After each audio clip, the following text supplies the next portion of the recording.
Nimepata maswali mengi. Dokta, kwa nini mwanamke ambaye ana ujauzito ile miezi yake mitatu ya mwisho, ni kwa nini anapata uchovu na anapata maumivu mengi sana?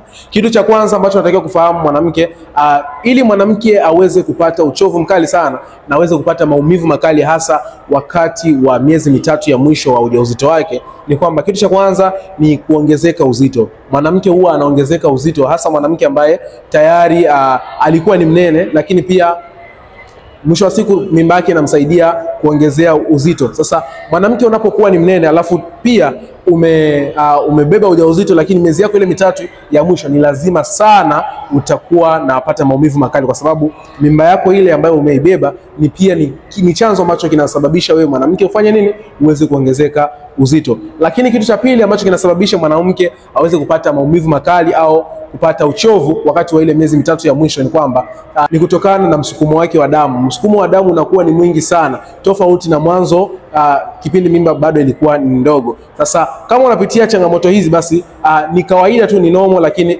hakuna mambo ambayo ni marefu labda utaweza kutumia dawa yote. Hapana, ni hali ya kawaida, kwa sababu huwa inasababishwa na mambo haya ambayo nimekuelezea.